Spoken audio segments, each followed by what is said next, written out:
estar en medio. Buenos días, hoy 7 de septiembre del año 2025 vamos a iniciar nuestra escuela dominical virtual con el tema El nombre más grande, sección 1.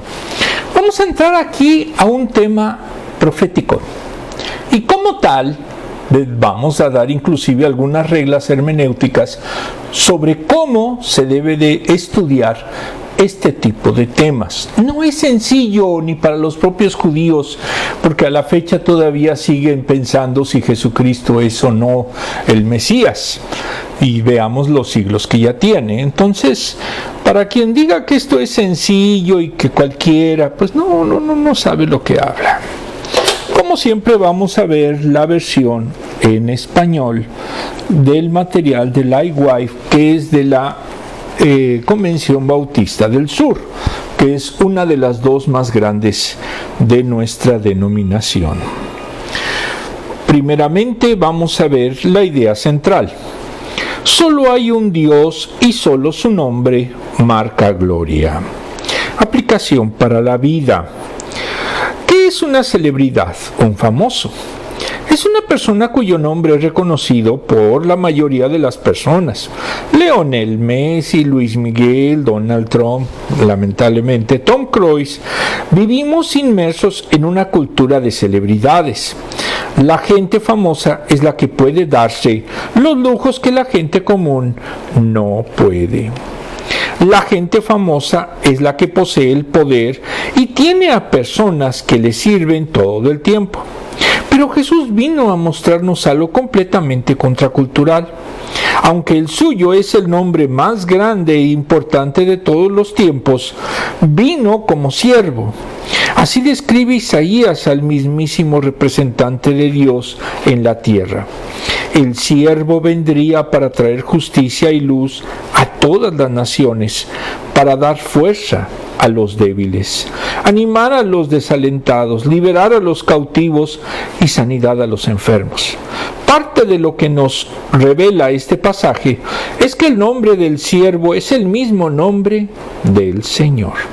Ningún otro nombre en la historia ha traído una esperanza tan gloriosa para una humanidad quebrantada y necesitada. Los judíos esperaban a un libertador militar. En la realidad no se habla, y lo vamos a ver, de que sea un militar el que vaya a venir. Esto es profética judía.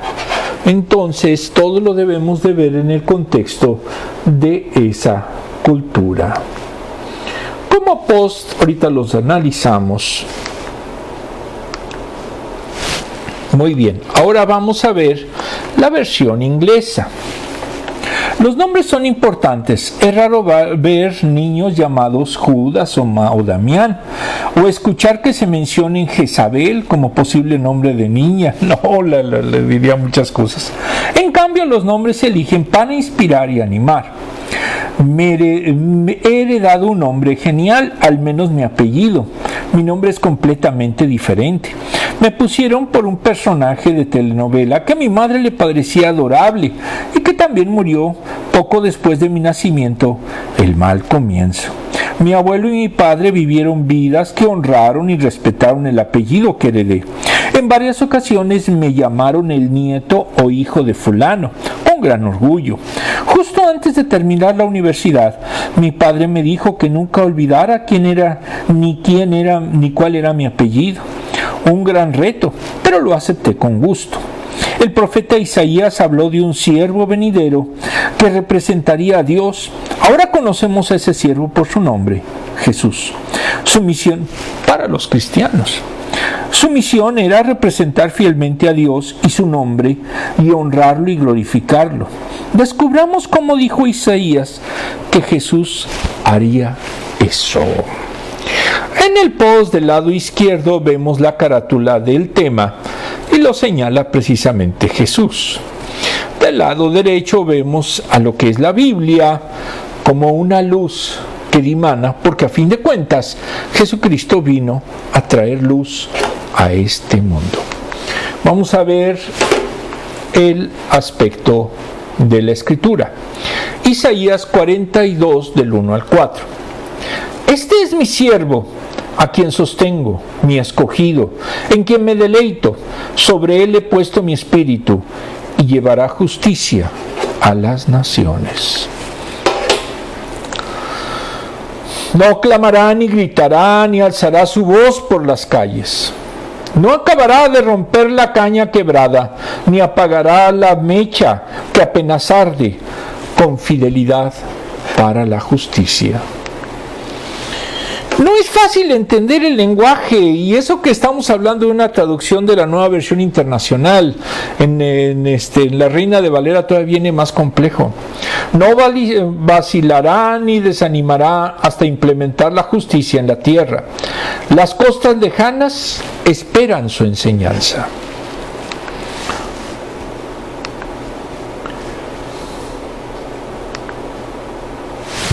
Como lo he dicho, las imágenes son de Copilot de Microsoft.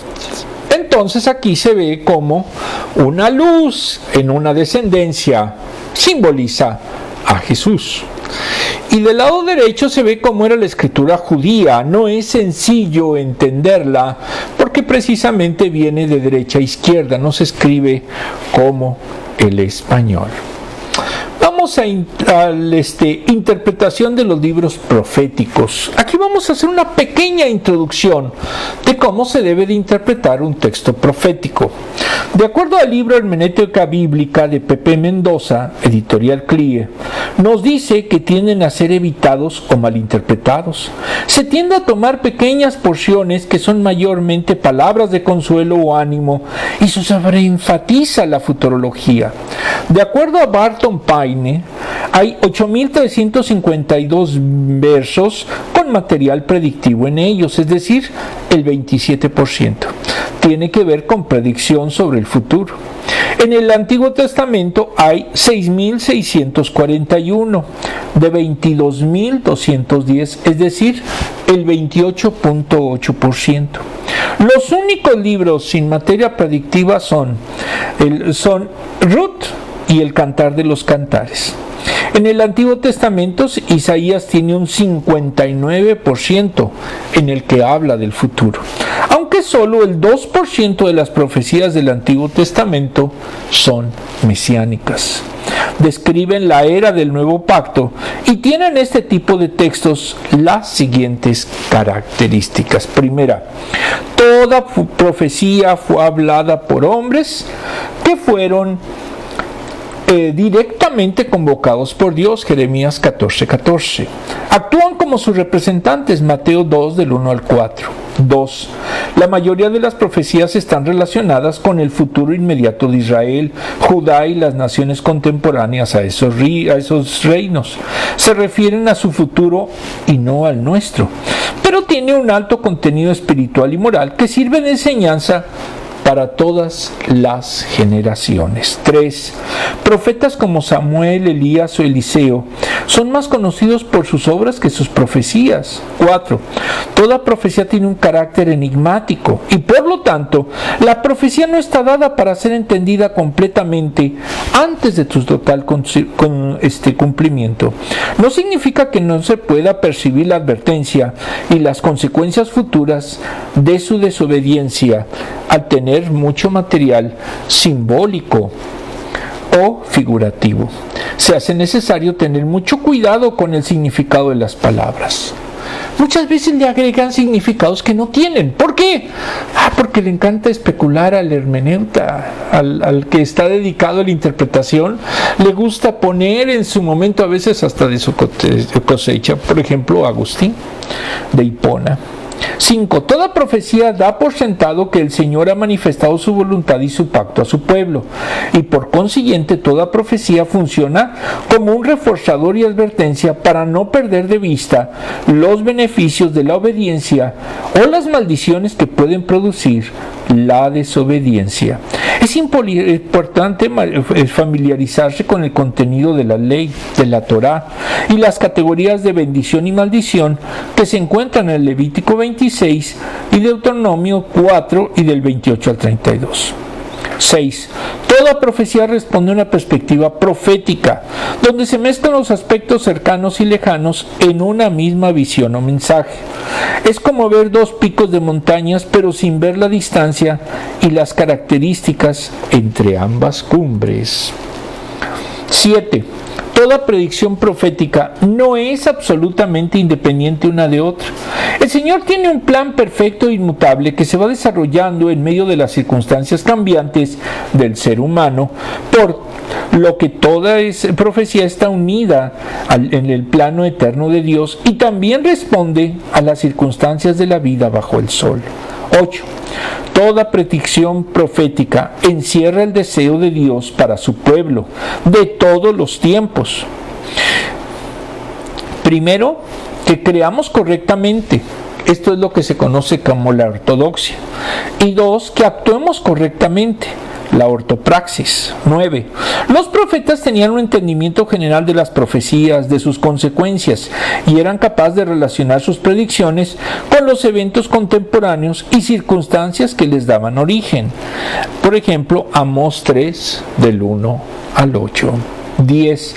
Hay tres tipos de realización parcial de la profecía. Primero, la palabra predictiva que se cumplirá o se cumplió en el futuro. 2.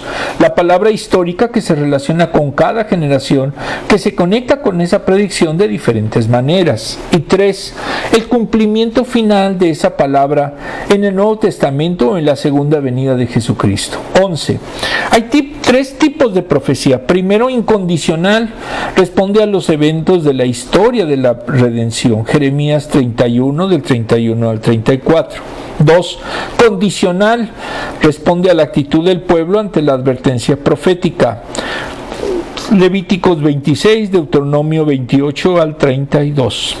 Y tercero, secuencial. Contiene una serie de eventos que se cumplirán en una secuencia que puede durar siglos. 12.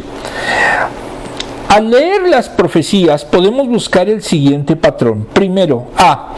Una identificación con el pecado de Israel o con el amor de Dios para su pueblo. B. Una predicción de maldición o bendición, dependiendo de las circunstancias. 13. En otros escritos se requiere una lectura completa para su mejor interpretación, por ejemplo en las epístolas.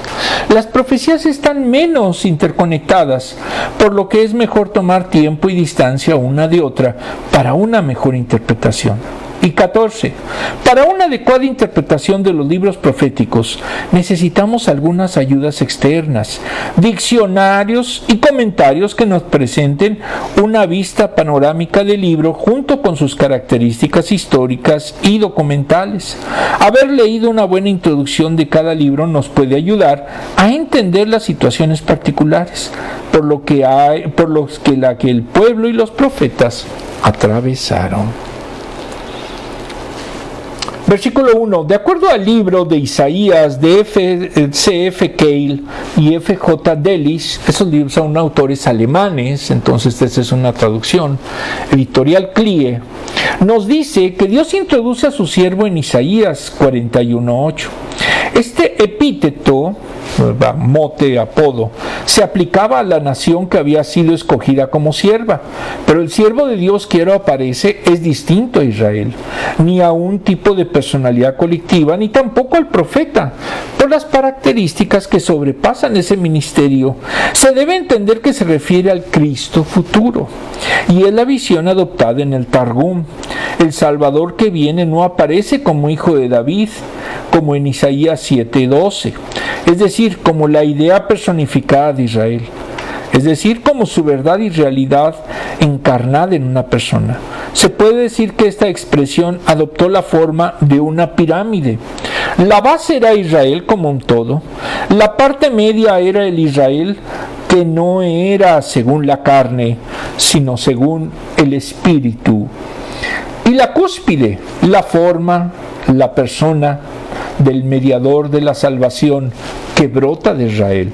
Y esta última visión, la de la cumbre, aparece en tres formas. Primero, como el centro del círculo del reino prometido, es decir, el otro David. 2. Como el centro del círculo del pueblo de la salvación, es decir, como el verdadero Israel. Y 3, como el centro del círculo de la raza humana, el otro Adán. De las profecías de los libros 40 a 66, el conocimiento de la salvación permanece en el segundo estado, aunque está ya para pasar al tercero. La verdadera naturaleza de Israel aparece manifestada en el uno, que aparece como su fruto más maduro. Él es quien lleva a su pleno cumplimiento el propósito y proyecto gratuito del Señor, que se dirige a toda la raza humana, mientras que el opresor de las naciones, entre paréntesis, que es Ciro, despliega juicios sobre los paganos y muestra la nada de la idolatría. El siervo de Dios ofrecerá a las naciones de un modo pacífico la mayor de todas las bendiciones. Dios dijo que en él su alma tiene contentamiento.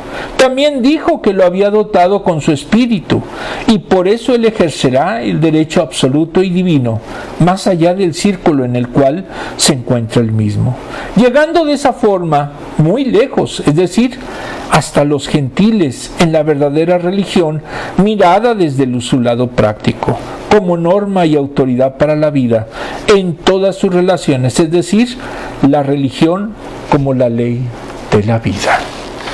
Y eso es el aspecto final. Israel nunca aceptó esto. Israel se cree una religión independiente de solo 17, 18 millones de miembros y que son el pueblo elegido, pero no supieron reconocer que ya Dios les había mandado al Mesías de acuerdo a la cristología cristiana. Versículo 2. Ahora el profeta describe cómo se manifestará el siervo. Se manifestará en el mundo más allá de Israel, promulgando este derecho. La voz se refiere a pensamiento, aunque él está seguro de su llamada divina y aunque lleva a las naciones lo más alto y mejor, de su manera de aparecer es tranquila, respetuosa y humilde, en oposición a los maestros normales que tienden a ensalzarse a sí mismos a través de ruidosas demostraciones. No se busca a sí mismo, entonces se niega a sí mismo. Trae aquello que se recomienda y valora por sí mismo, y por lo tanto no necesita ninguna propaganda forzada o impositiva. El verdadero maestro es humilde. El verdadero maestro no se es altivo. El verdadero maestro, en una palabra, es como tuvo Jesús el ejemplo. Él no fue como los fariseos o como los saduceos o como los celotes de su época o los esenios, sino fue totalmente distinto, como lo dice aquí Isaías. En esta profecía encaja la imagen que se tiene de Jesús.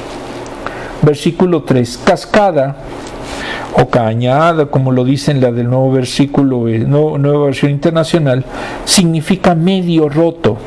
36:6. Cuando no digamos el título, se refiere a Isaías, que se extingue. Es algo que ya no tiene fuerza para quemarse y por tanto está cerca de apagarse. Tertuliano explicó que la caña cascada se aplicaba a la fe de Israel y que el pábilo, es decir, la mecha, que se extiende o humea, debía referirse al celo momentáneo de los gentiles.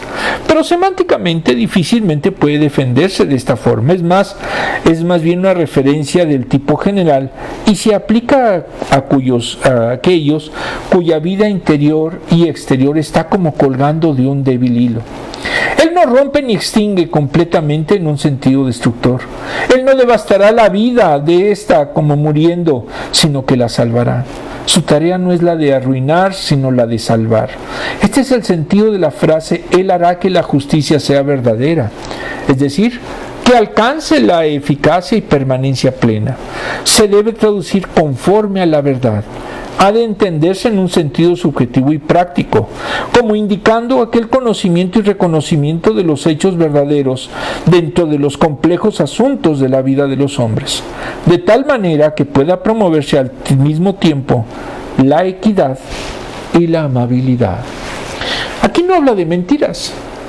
El Mesías no iba a ser mentiroso, y Jesús no se aparece en lo que es el Nuevo Testamento una mentira. ¿Por qué? porque debe de ser ejemplo de verdad.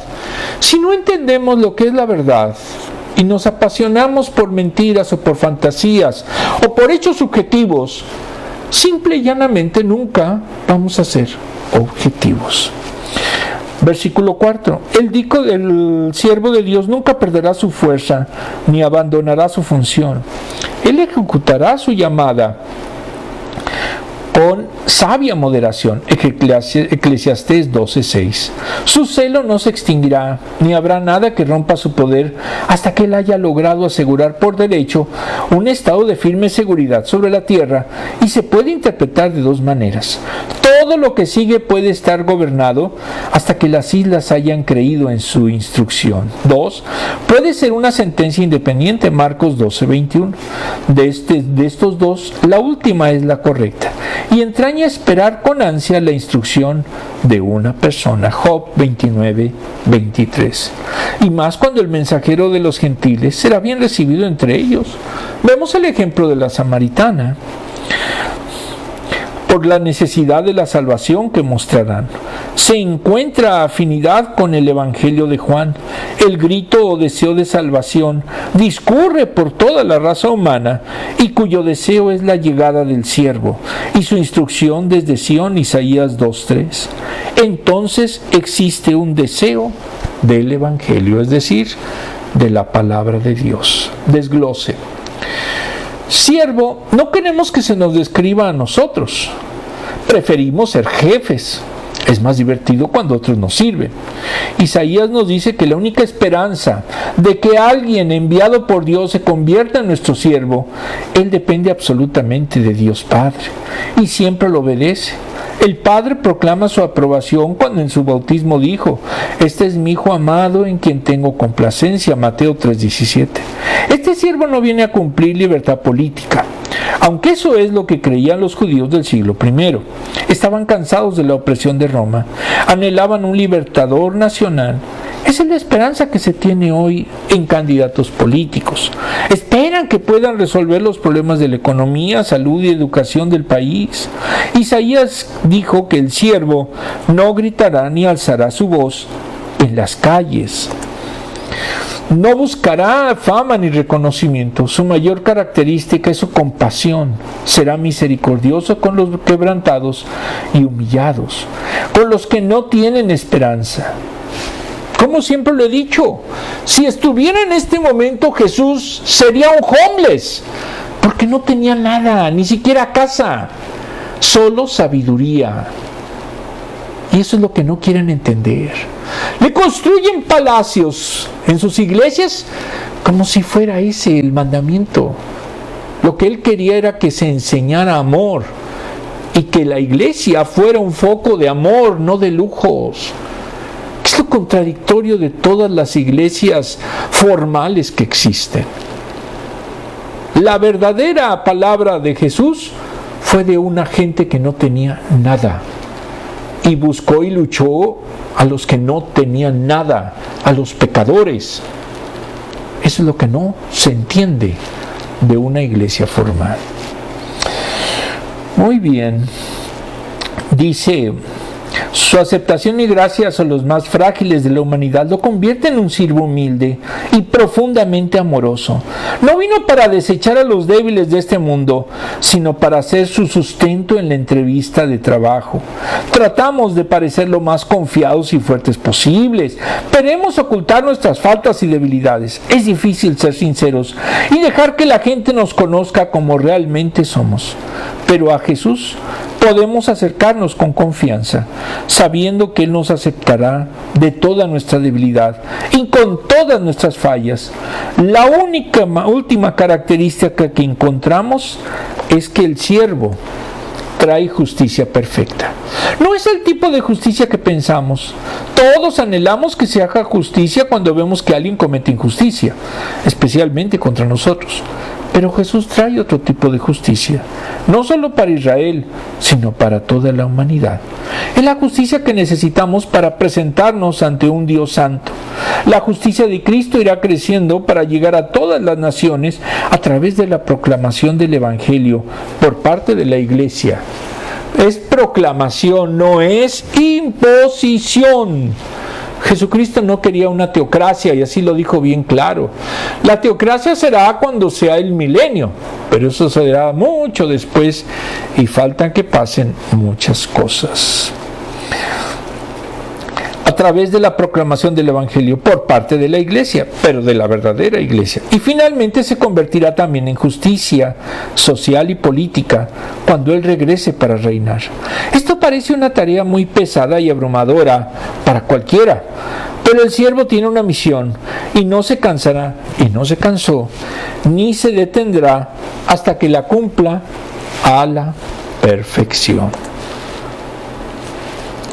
Vamos a ver ahora las preguntas. Ya saben que la primera es la de la versión española, y la siguiente es de la versión inglesa. Como siempre he dicho, si a alguien le está doliendo lo que se está diciendo aquí, perdónenme. Yo no lo digo, yo soy nada más el mensajero. ¿Cómo defenderías justicia perfecta? Amando al prójimo, sin prejuicios. Cuando alguien, por ejemplo, en estos momentos está ordenando que todos los pobres de Washington sean lanzados a otros estados, a quién sabe dónde, o algunas prisiones, etcétera, no tiene compasión.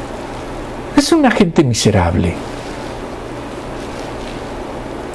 En su opinión, ¿quién es el nombre más importante en el ámbito del deporte, de la literatura o el cine? Ya lo he dicho, en el ámbito del deporte me parece increíble la historia de Ronaldo. En la literatura admiro mucho a Cervantes porque también era una especie como de crítico de la época, ya que el Quijote de la Mancha es simple y llanamente una sátira de lo que eran las historias de caballeros. Y en el cine, pues sí me agrada como Jack Nicholson interpreta a sus personajes, aunque tiene sus remores, pero es una gente que realmente demuestra lo profundo que se puede llegar como un actor. Cuando escuchas la palabra siervo, ¿piensas en grandeza? En el mundo no. De hecho, siervo literalmente era esclavo.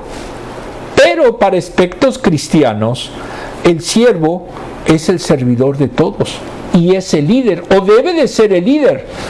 Si hay un siervo, si hay un pastor que diga que todos lo deben de servir, no es cristiano, quién sabe de qué será. Explica tu respuesta y ya la explicamos. ¿Qué esperanza te dan estos versículos acerca de la misión del siervo? Que va a ser un siervo amoroso, que va a enseñar y que convenciendo va a traer luz al mundo. No imponiendo, quítense eso. Por eso la Inquisición, el nacionalismo cristiano que lo quiere seguir, son verdaderas herejías.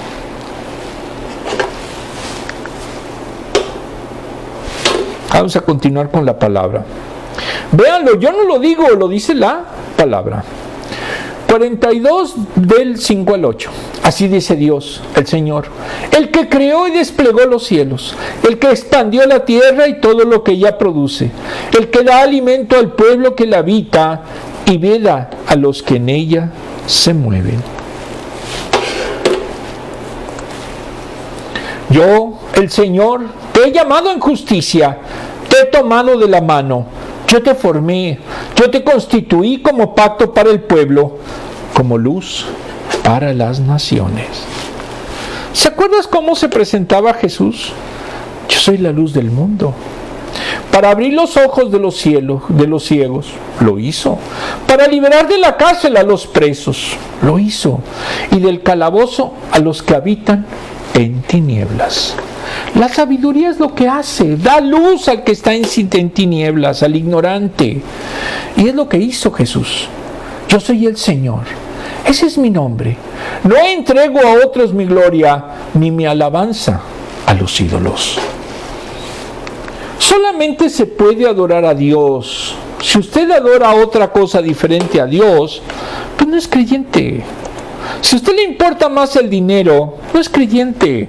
Si a usted le interesan más en su momento los vicios, entonces no es creyente. Del lado izquierdo vemos cómo se hace, diríamos, una Biblia hebrea en aquel tiempo a través de pequeños bloques. Y del lado derecho está la estrella de David, que simboliza lo que sería el reino davídico que entraña Jesucristo. Versículos 5 a 7. Las palabras de Dios se dirigen a su siervo, que tiene una vocación excelsa, el cual nunca le faltará poder para realizar su vocación. El Dios creador de todo del mundo, creador de todo del mundo, Génesis 4:20. El aliento de su espíritu son epítetos aplicados al principio divino de la vida en todos los seres corpóreos, seres con almas vivientes. Le dice que Él lo ha llamado en justicia. La justicia de Dios es el carácter de exigencia con la que actúa el mismo Dios, de acuerdo con la voluntad de su santidad. El deseo de salvación parte del amor divino, pero se transforma en ira cuando desprecian la gracia. No actúa con los hombres conforme a la ley de las obras, sino conforme a la ley de las gracias, de la gracia. Esa es la diferencia entre el cristianismo y otras sectas. Porque muchas dicen, tienes que hacer muchas cosas, tienes que dar muchas cosas, tienes que hacer esto y lo otro de lo que yo digo. Pero eso no es cierto. Si no entendemos que la gracia es de Dios y que por gracia somos salvos, pues nunca vamos a entender lo que es la verdadera fe. El siervo tendrá misericordia, pero será severo con aquellos que desprecian la misericordia. Por ejemplo, cuando expulsó a los comerciantes del templo. Eso no fue nada amoroso, pero lo hizo porque era negocio de los escribas, de los fariseos y saduceos. La misericordia que se les ofrece, el siervo es llamado en justicia, por el hecho de que Dios le ha tomado de la mano y de que de esa forma le guarda y le da encargo de hacer pacto con el pueblo y luz para las naciones. Este pacto se aclara en Isaías 49:8 y 42:6. El siervo será aquel por el cual y en el cual del antiguo pacto de Israel ha roto, entonces se hará un nuevo pacto, Isaías 54:10. De hecho, el finado MacArthur hablaba de que Isaías 53 y 54 prácticamente son un evangelio. Si ustedes lo quieren leer, verán todo lo que entraña. Y 61:8, Jeremías 31 a 34, Ezequiel 16:50. Esto será obra del mensajero de la alianza, Malaquías 3:1. El siervo en sí mismo es el pacto del pueblo y luz de las naciones. Será el vínculo de la nueva comunicación establecida entre Israel y Dios, y será la luz que ilumine el discurso del mundo, el oscuro mundo pagano. El siervo abrirá los ojos a los ciegos, lo hizo Jesús, y ofrece una libertad espiritual, no solo corporal. Dirige a judíos y gentiles de las tinieblas a la luz. Es redentor de todos los que necesitan redención y desearán salvación. Dios se compromete a mantener su nombre y su honor, versículo 8, tal como lo pondrá en relieve la obra de su siervo. Este es su nombre que no puede compartir con ningún otro, afirmando que Él se mantiene solo, separado en su naturaleza, pero dando a conocer la manifestación de su vida, su poder y su gracia, desde los tiempos más antiguos, Éxodo 3:15. Solo a Él le pertenece su nombre, de manera que Él no puede permitir que el honor que se le debe se le aplique a los dioses mentirosos. Él realizó los preparativos necesarios para poner fin a la idolatría, manifestando su divinidad por encima de todos los dioses. Ciro lo ha hecho provisionalmente con la fuerza de las armas.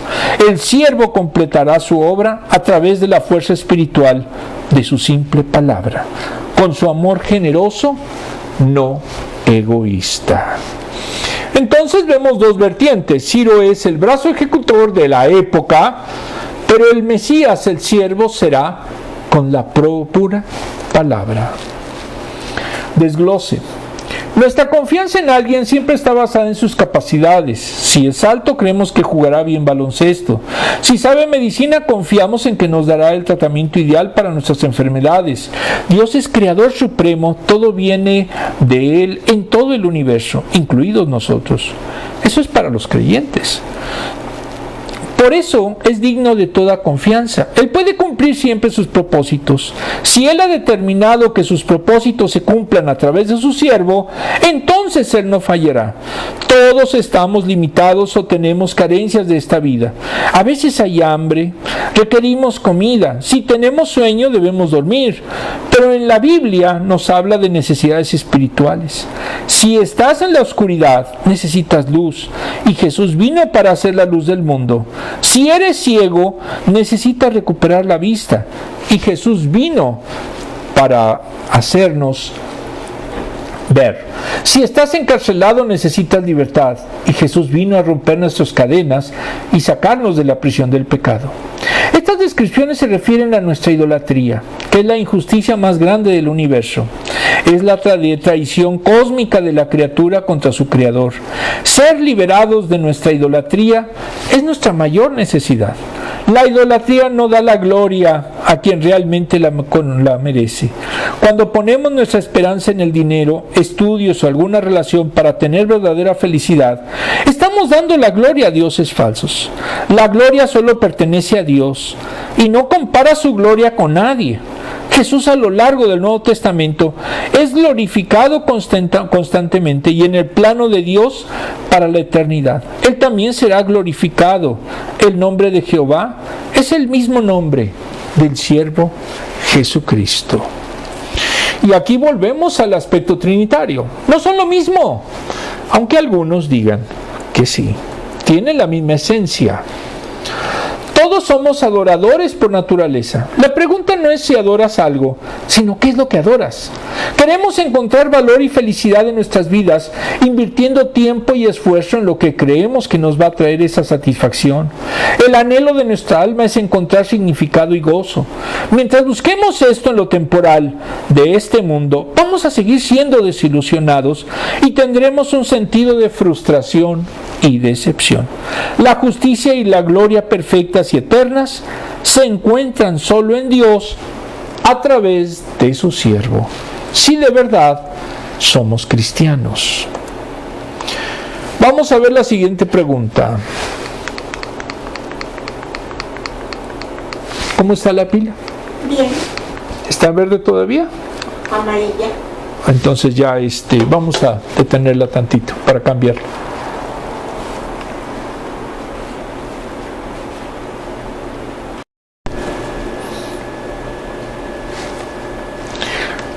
La pregunta: ¿a qué cosas que no son Dios das gloria?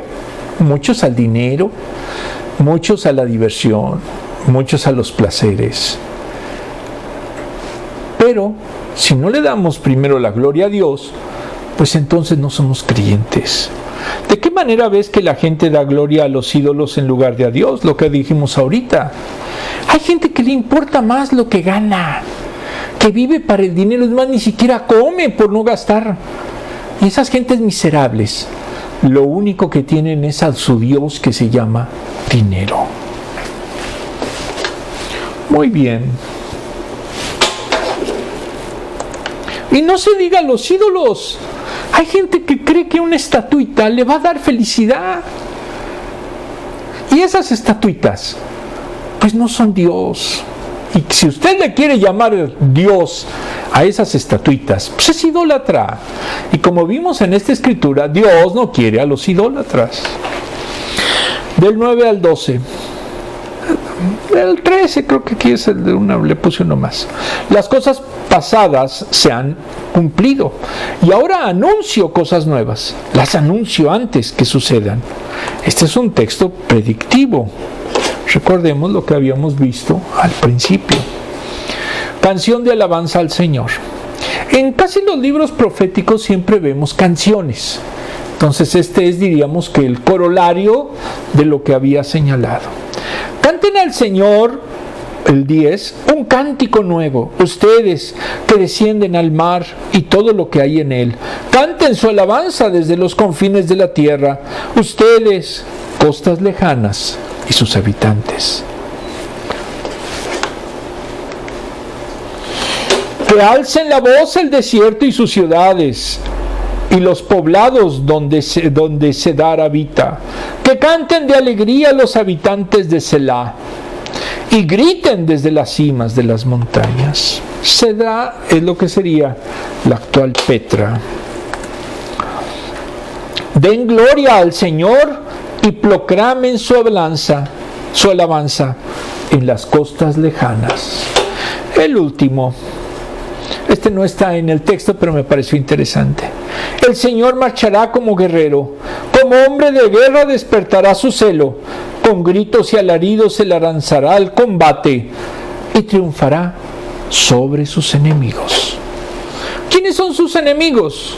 Los idólatras. Los posts se refieren del lado izquierdo a lo que eran los rollos. No se crean que estaban numerados. Todo era corrido. La numeración se hizo hasta después del siglo XV. Entonces, todos dicen, no es que ya me sé toda la numeración. Pero la realidad, los escritos originales no tenían ninguna especie de número. Y ese es otro ejemplo de cómo sería la escritura en la Biblia hebrea.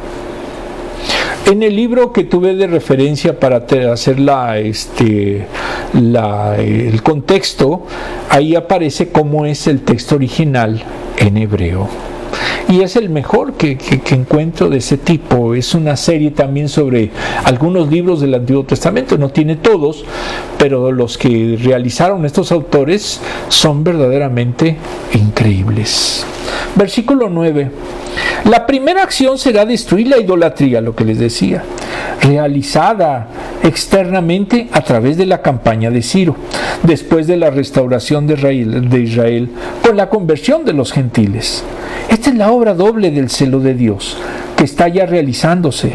Las cosas primeras se refieren al surgimiento de Ciro, con la agitación de las naciones que ellas promovieron y la superación de la vieja idolatría imperial. Son el punto de partida de la profecía. Tienen fuerza en sí mismos, como implicaría la conexión que hay entre la primera y segunda mitad de este verso. Pues esto ha sido anunciado previamente por Dios. Las cosas nuevas, Isaías 43:19, son la restauración de Israel, preparada por la derrota de sus opresores, y la conversión de los paganos, que recibirá impulso por el hecho de que Dios se glorificará a sí mismo en su pueblo. La unión de la restauración y conversión constituyen la nueva identidad del mensaje de Isaías. Aquí se habla de una conversión universal. Los rabinos no la conciben, pese a que lo dice Isaías. Versículos del 10 al 13. La predicción de estas cosas nuevas va más allá de toda mediación humana, pues son con toda claridad la obra del mismo Dios y consisten en el sometimiento de sus enemigos, de los que mantienen a su pueblo en cautiverio. Estas cosas ofrecen el impulso de un canto nuevo, tal como nunca se había escuchado antes en el mundo pagano. Estos versos son una variación de Isaías 24 del 14 al 15. El lugar de procedencia de esta palabra de canto es aparentemente Esión Geber, en el centro del Golfo de Elat, el puerto donde llegaban a Israel las noticias de las naciones a través de un extenso comercio con Israel. En el tiempo de la monarquía, los marineros han de cantar, y todas las cosas que viven y se mueven en el mar han de unirse con ese canto. También las islas y las tierras de la costa, bañadas por el mar, han de unirse a este canto. Con sus habitantes, después de esta invitación, se mueve al corazón de la tierra. El desierto y sus ciudades han de elevarse, es decir, han de levantar su voz con las ciudades de Kedar. La referencia a Sela, es decir, Petra, la ciudad de la roca, de la región nabatea de Edom.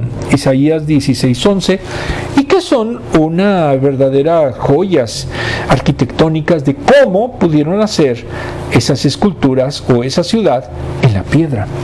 Es un ejemplo de las ciudades a las que aquí se alude. Sus habitantes subirán a las empinadas montañas que rodean la ciudad y han de elevar un alarido de gozo para gritar con voz muy fuerte. Isaías 24:11.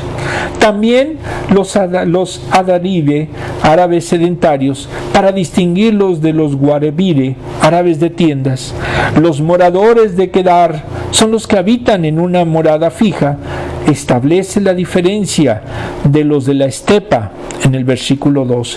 La invitación se vuelve más general y se dirige a los gentiles en sentido universal. Estén donde estén. Ellos han de dar gracias a Dios, Salmo 56:2, y declare su alianza desde las islas, es decir, desde los extremos más remotos del mundo, de las naciones en su totalidad. Dios se introduce en estos pueblos como un héroe, actúa como un hombre de guerra, como alguien que ha combatido muchas batallas y está preparado para la guerra, incendiando su ardor o su celo, que parecía apagado por un largo tiempo, como si estuviera escondido bajo las cenizas. Ahora Dios lo enciende, hace que se inflame con una llama vibrante, avanzando en el ataque. El mismo Dios da un grito de guerra, un gran alarido, Sofonías 1:14. Gritar, danzar, dando alaridos, para indicar así el despliegue completo de su obra. Y Él se mostrará y permanecerá por sobre sus enemigos. Él tiene la fuerza y valentía de un héroe. Reflexión del libro ¿Cómo sería mi iglesia si Jesús fuera mi pastor?, de Pablo Marcini, editorial CLIE. Vamos a ver el tema Jesús frente a la religión, parte 3.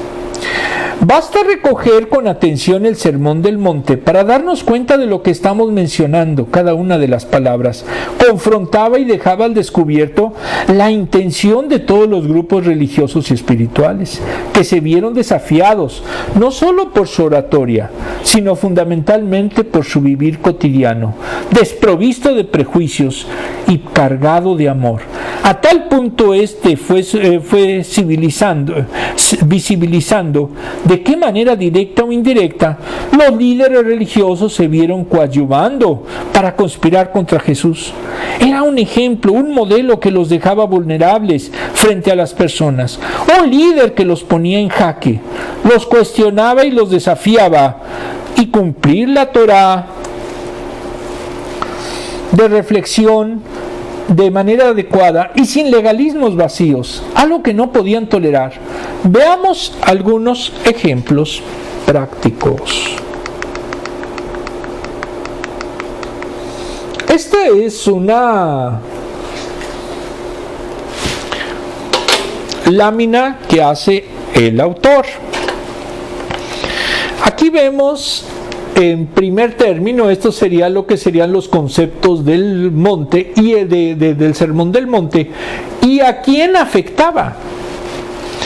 En la primera, en esta, dice: bienaventurados los pobres en espíritu, porque de ellos es el reino de los cielos.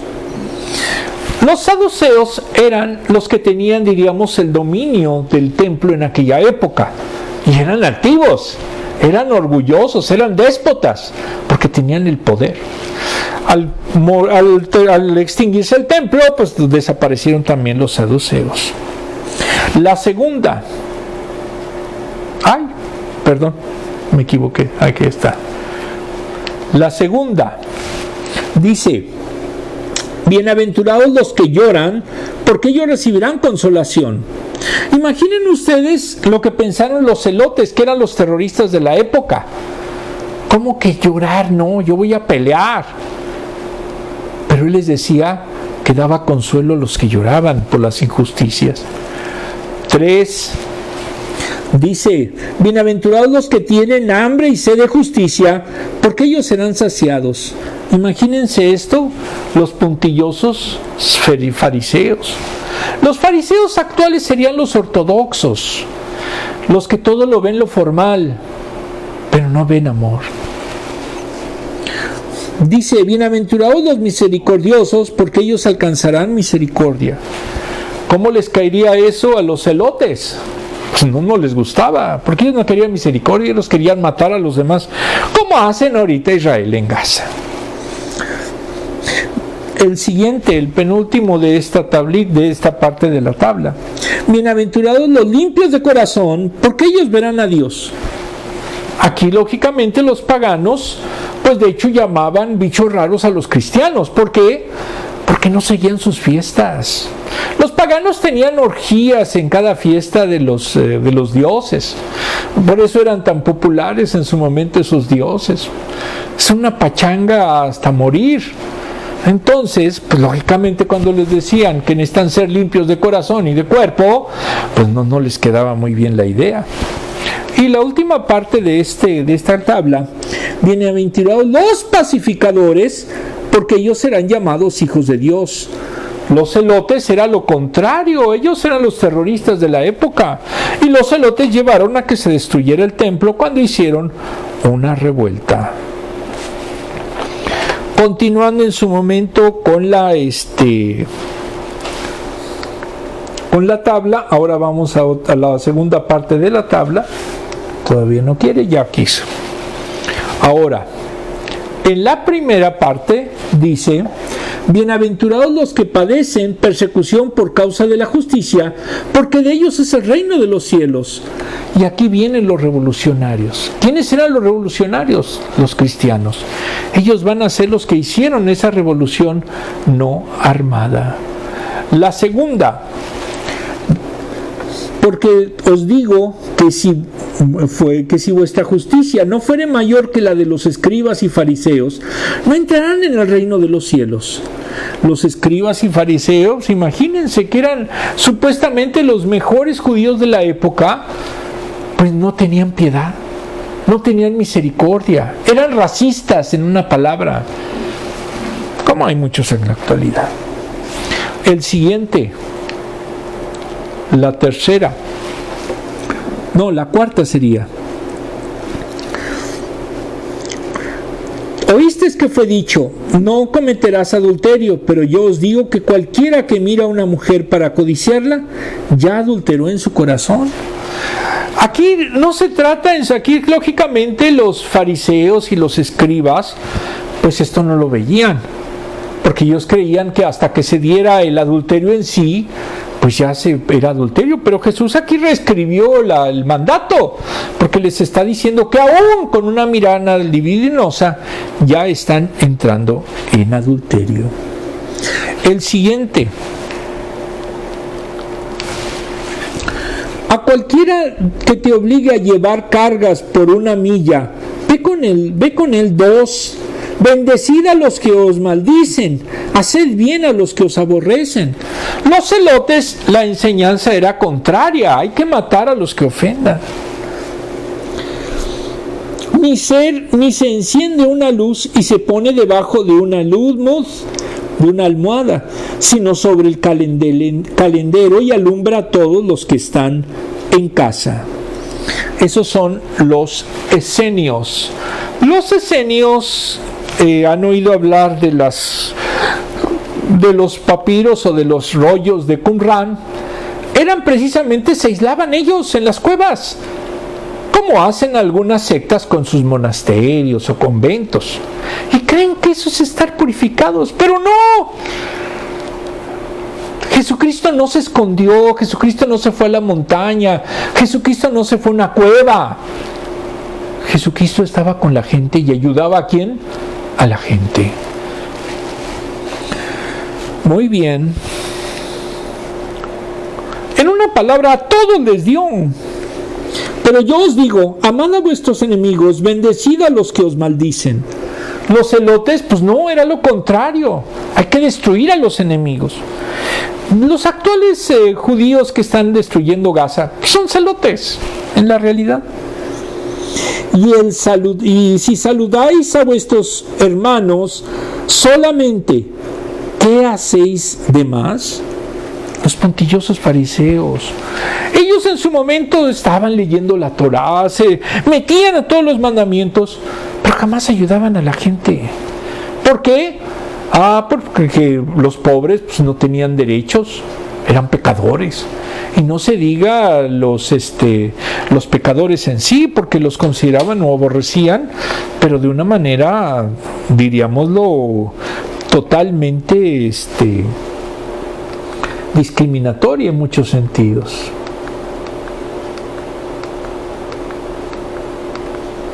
Vamos a dejar aquí las preguntas últimas y vamos a continuar con el texto que estamos leyendo. Cabe señalar que todas y cada una de las enseñanzas de Jesús no solo dieron un cabal cumplimiento a la ley, conforme a la voluntad de Dios, sino que fundamentalmente sus acciones fueron una realidad disruptiva que los líderes religiosos no podían soportar. Ya vimos por qué, ya que incomodaban sus estatutos. Al avanzar en los evangelios, pareciera que Jesús había propuesto hacer exactamente lo contrario de lo que hacían los escribas y los fariseos. Pero ese no era el propósito de Jesús, sino el de darnos ejemplo, o para que, como Él hizo, nosotros podamos hacer con Él, fin de que el reino de Dios se acerque a las personas, con el fin de que el reino de Dios se acerque a las personas. El accionar de Jesús era incomparable, desestructurado, cercano a las personas, vaciado de perjuicios. Eso sí lo oyeran muchos. Era santo. Hablaba con autoridad, rechazaba enfáticamente el pecado, pero abrazaba al pecador. El poder de Dios se manifestaba en él, y por sobre todas las cosas, su amor era distintivo esencial. Estas eran acciones que el pueblo no estaba acostumbrado a ver en los líderes religiosos. Nos dicen los evangelios que desde el inicio del ministerio de Jesús los líderes religiosos conspiraron contra él, como lo hicieron particularmente desde que Lázaro volvió a la vida, tras haber estado 4 días muertos. Juan 11, 45-54. No vieron que era una señal mesiánica, sino con eso dijeron de que era tan peligroso que entonces debían de matarlo. No entendieron lo que era la misión que Isaías profetizaba y solamente vieron que sus intereses. Había 2 problemas que los religiosos debían de afrontar. 1, que la gente siguiera creyendo en él y la gente lo percibiera como el Mesías. Su fama aumentaba y los desplazaba de su atención. Y 2, que los romanos pensaban que era un conspirador al que el pueblo proclamaba como Mesías y lo proclamaban rey por encima de César, lo que podría detonar una mayor represión militar sobre Israel. Desglose. El siervo del Señor es alguien que viene a restaurar. Uno de los temas centrales en Isaías es lo nuevo que Dios viene a hacer. Necesitamos a este siervo para poder ser restaurados, pero no lo hará ejerciendo autoridad y dominio, sino sufriendo y mostrando gracia a los débiles. Él mismo sufrirá para conseguir esta restauración, pero la restauración de la relación con Él es solo el principio. Al final, el mundo entero será restaurado sin la corrupción del pecado. Cuando se produzca esta restauración final, toda la creación adorará al único nombre que es digno de ser adorado. Esto es la parusía. Para algunos no existe. Isaías irrumpe en un canto de adoración cuando ha declarado la misión y poder del siervo. No se puede evitar adorar cuando ha estado proclamando los atributos de Dios manifestados a través de su siervo. La razón por la que es un canto nuevo es porque Dios está haciendo cosas nuevas. Está dejando atrás lo primero, nuestra corrupción de idolatría y nuestro destino sin esperanza, para ahora proveernos de algo que no esperábamos, algo que abarcará toda la tierra y todas las naciones. Adoramos en la iglesia no solo para que con música nos haga sentir motivados, hasta pensemos que la música nos mueve a adorar a Dios, pero es una respuesta a algo que previamente hemos contemplado de los atributos de Dios. Adorar es algo que no podemos evitar cuando conocemos el verdadero y glorioso poder de Dios. Si no lo conocemos, ¿cómo lo podemos adorar? Muchos creen que es estar tocando en la iglesia, que hay con muchos cantos, igual yo me sé los salmos de memoria. Eso no es adorar. Se adora porque verdaderamente a Dios lo consideramos como el que nos hace lo bueno y lo malo también, porque nos pone a prueba. Y cuando vemos que era su objetivo, que esas pruebas nos van a dar algo mejor, alabado sea el Señor. El proceso de enamoramiento es imposible amar y exaltar el carácter y belleza de alguien que no conoces. Pero una vez que has conocido a ese alguien de quien te enamoraste, de su apariencia y personalidad, no puedes evitar pensar en ella todo el tiempo. Así es con Dios. Cuando más lo conozcas, más querrás alabarlo, simplemente por quien es Él. El problema de la adoración los domingos no es el estilo musical ni el talento de los músicos. El problema principal es que la gente vive toda la semana sin meditar en la palabra de Dios. Están llenos de contenido secular y anticristiano por las películas y los medios de comunicación. Entonces llega el domingo, se levantan, llegan a la iglesia y es como sumergirse en otro mundo completamente ajeno al que han estado disfrutando los 6 días previos. No esperes conocer a Dios a través de la adoración. Adóralo porque lo conoces. Su nombre es el único digno de adoración gloriosa eterna. Si de verdad lo conocemos. Si usted no lee la palabra, si a usted no le interesa realmente profundizarse en lo que es la religión verdadera, pues simplemente jamás va a adorar a Dios. ¿Con qué frecuencia recuerdas las promesas de que un día todo será nuevo? Si somos cristianos, la debemos de recordar diario, porque esa es nuestra esperanza escatológica. Si no somos cristianos y creemos que eso no va a pasar, pues vivan el momento, pero después quién sabe qué pase. ¿Cómo debemos responder a la gran obra de Dios en nuestro mundo y en nuestras vidas? Adorándolo. Pero para eso necesitamos conocerla. Si usted no conoce la palabra, pues no puede adorarlo. 5. ¿Cuál es tu motivación principal para adorar a Dios? Conocer todos sus atributos. Eso es lo que debe de movernos a adorarlo. ¿Cómo describirías la nueva canción que Dios ha puesto en tu corazón? Si eres creyente, la tienes. Si no, pues nunca la vas a tener. Quítense de esas meditaciones tóxicas para ustedes. Todos.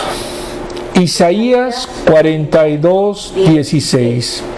Conduciré a los ciegos por los caminos desconocidos, los guiaré por senderos inexplorados, entre ellos convertiré en luz las tinieblas y allanaré los lugares escabrosos. Esto haré y no los abandonaré. Isaías 42:16. Vamos a hacer una última oración. Amantísimo Padre, te damos gracias porque tú a través de Isaías nos diste a conocer lo que iba a ser tu siervo sufriente, Jesucristo.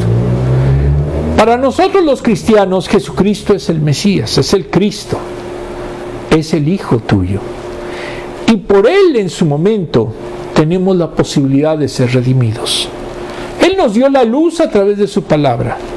Él nos hizo quitar a los ciegos y devolverles la vista. Él hizo andar a los cojos. Él revivió incluso a los muertos.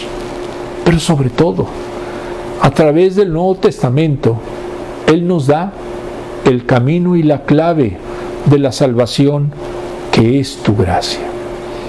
Por eso, Señor, te damos gracias y te alabamos y te adoramos en el glorioso nombre de nuestro Señor Jesucristo. Amén.